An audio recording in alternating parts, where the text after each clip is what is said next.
Sous le ciel infini de la savane Masaï, là où chaque souffle du vent murmure les noms des ancêtres, naquit une histoire que nul n'a oubliée.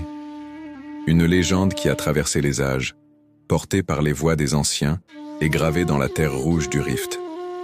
Cette histoire, c'est celle d'un amour impossible, d'une tradition inflexible et du courage d'une femme prête à tout défier pour suivre son cœur. Préparez-vous à être transporté dans un monde où l'honneur et la passion s'affrontent, où les esprits veillent et où le destin se joue à chaque lever de soleil. Elle s'appelait Nazériane, fille du chef, belle comme l'aube, fière comme le lion. Sa démarche était celle d'une reine, sa voix douce comme le miel sauvage, mais dans son regard brûlait la flamme de celle qui ne plie pas. Dès son plus jeune âge, elle avait appris à lire les signes dans les nuages, à comprendre le langage des animaux et à porter sur ses épaules le poids de sa lignée. Nazériane n'était pas seulement la promesse d'une alliance, elle était l'avenir de son clan, un trésor vivant, protégé et admiré.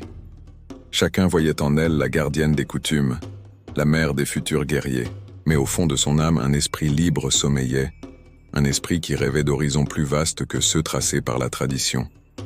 Et lui, Lenkai, jeune guerrier du clan rival, au cœur aussi fort que le tonnerre, rêvait d'unir sa lance et son amour à celle qu'il aimait.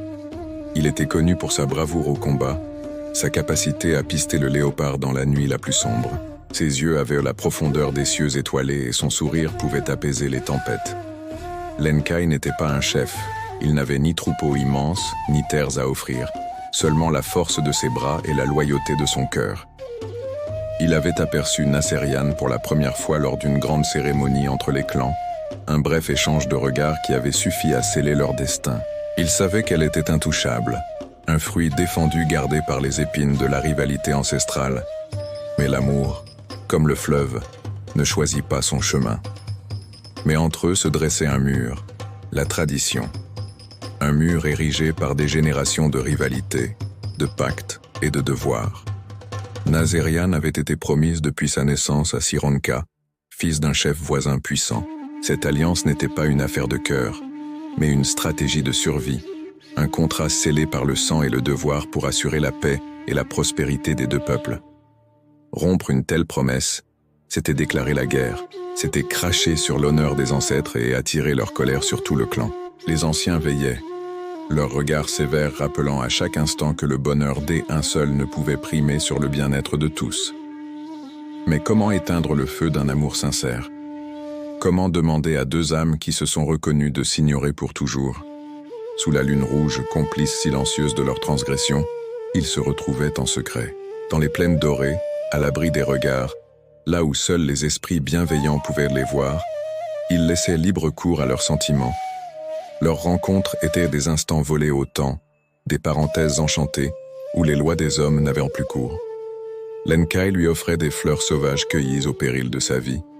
Nazériane lui contait les légendes de son peuple. Leurs mains se frôlaient, leurs souffles se mêlaient, et dans le silence de la savane, ils se promettaient un amour éternel, ignorant délibérément le danger qui les guettait. Leur amour était interdit, un poison délicieux, une douce folie. Mais il était plus fort que la peur, plus puissant que toutes les lois du monde.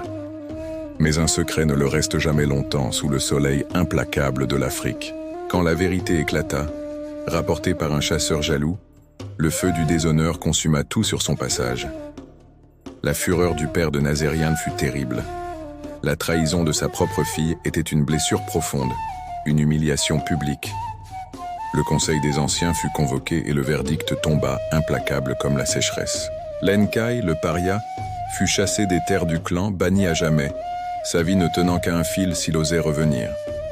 Nazériane, quant à elle, fut enfermée dans le silence, prisonnière de sa propre famille, son mariage avec Sironka avancé pour laver l'affront.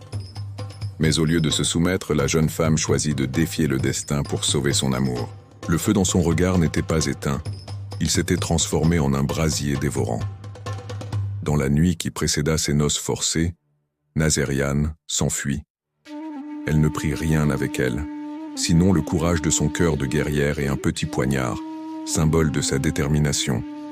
Elle marcha des jours et des nuits, guidée par les étoiles et l'espoir de retrouver Lenkai. Elle affronta la faim, la soif et les prédateurs de la savane. Elle suivit ses traces, interrogea les voyageurs, ne reculant devant aucun obstacle. Elle le retrouva enfin, au pied d'une colline sacrée, blessé et affaibli, mais vivant. Leurs retrouvailles furent brèves et tragiques. Les guerriers de Sironka, lancés à sa poursuite, les encerclèrent. Lenkai se battit comme un lion pour la protéger, mais ils étaient trop nombreux.